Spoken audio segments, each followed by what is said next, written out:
My advice is to never do tomorrow what you can do today. Charles Dickens. Hey guys, welcome back to my channel. Thank you so much for watching the video last week about my planning. I was super excited about that video actually because I did a little bit different where we were able to like integrate 2 videos at once. I was like super excited about that. I loved it and she did a great job on that. So thank you for him. Anywho, this week, this video it's gonna be about procrastination. How I have been procrastinating on a bunch of stuff and how to stop doing that. This video is gonna be super quick because I have to hurry because there's a lot of noise outside and I'm pretty sure my father's gonna be home anytime soon and he's gonna make a bunch of noise and I won't be able to record.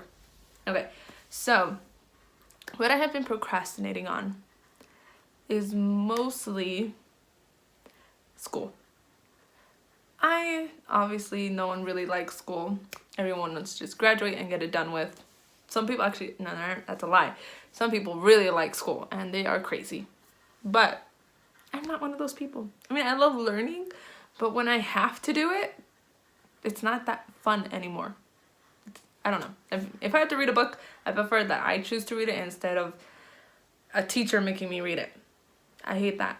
I don't really like it when they tell me, but you know, I still do it. So I'm actually procrastinating on a class, my poetry class, which I have to write, I think it's 7 poems or rewrite 7 poems. I don't remember exactly what it is. I'm pretty sure it's rewrite 7 poems and then write why I changed them or why I wrote it. And that's just ridiculous to me because I'm writing it for the class. That's why I'm writing it, for the class. I would not be writing poetry if I didn't have to. But I have to do that, and then after I do that, after I turn in that final portfolio, I can take the test, which I don't want to do. I mean, who wants to take a poetry class? Yay, I get to figure out if this is a simile, a metaphor, or what was the poet trying to say at this moment. I have no idea, and I personally do not care, and we're probably reading it too much into it anyways. So what I'm gonna do to try to not put this off and actually do it there's like four ideas that I have that I might try, and then you could probably use as well. The first one is a 5-second rule, and this one is by Mel Robbins, and I love this woman. She's awesome. I think she's an amazing person, and she pretty much everything that she teaches is stuff that she's learned through her life. She's a psychologist and she's just amazing. So this 5-second rule, it's not the food one. The 5-second rule is where you count backwards from 5, and when you hit 1, your mind just knows you have to do something. And you have to do it before you start thinking about what you have to do. So like, she gives an example of waking up.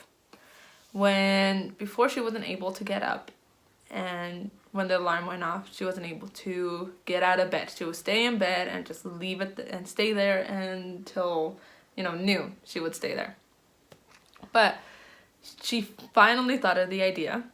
I think she watched like a rocket go into space and they were counting down, and then once it reached 0, the rocket, went up into space.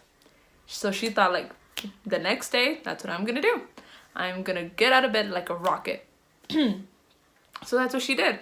She heard the alarm, she counted back from 5 and got up and started doing what she needed to do. I mean, the first day she did it, she probably did it nothing, but she was surprised that she actually woke up and got up at that time. She didn't hit the snooze button, she got up. So that's one thing, and I have actually tried it, and it is very helpful. I've noticed that when I count backwards and I hit the number 1, I just get up and do it. It's shocking to me. Like, my mind doesn't think, I just do it.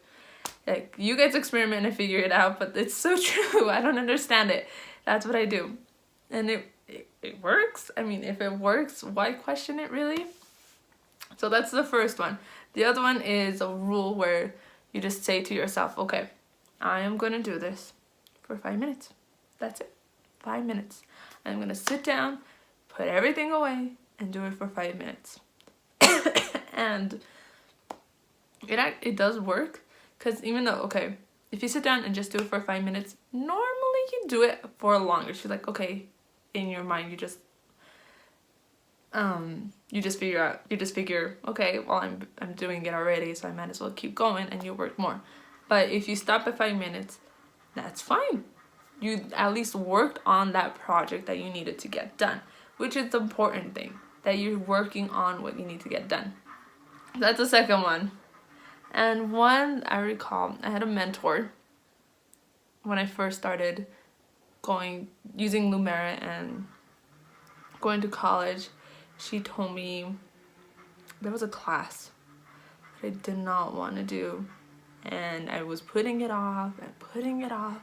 And I told her, I'm like, I just keep putting this off. I don't want to do it. I have no idea. I think it was ethics. That's the one it was. It was ethics. I did not want to do it. And she told me, okay, this is what you're going to do. You're going to eat the frog first. That's what you're going to do. It's just like, what on earth does that mean? Like, what are you talking about? This crazy lady. But this is what she told me. I don't know who it came from, but it came from her. She said, when you eat the frog first, that means that you do the hardest thing first. You don't go and, do the simple tasks that you can do in every in 20 minutes when you're not really even thinking. You don't do that. You actually take what you're dreading the most, the thing you hate, and you do that first. You have to do it first. And that way, when you get it done, it's out of the way and you don't have to think about it anymore. And you're not stressing and overwhelming yourself because of it. So those are the 3 things I'm going to use to get this final portfolio done for my poetry class. And hopefully these were helpful to you to get these things done too. Because we got to get these things that we really hate out of the way. We have to do it. I mean, what else are we going to do about it? We have to get things done. Okay, guys. Well, that's about it. If you like this video, please subscribe down below, like it, comment. Tell me the ways that you force yourself to do the things you hate, and what do you hate, because we all hate a lot. I personally hate school in some sense. I love learning. It's just, I hate school. Like, I don't know. I don't like it. It's okay. Whatever. Anyway, please like and subscribe. Follow me on Twitter, Instagram, and Facebook. And I thank you so much for everything. I don't think you guys are going to see this background anymore because I'm going to go somewhere new, which is exciting. It's so exciting. I'm not moving houses. It's just I'm going to be recording in other places. So we'll see how that goes. I'll show you guys that hopefully in next week's video. Okay, thanks for everything, guys. Bye.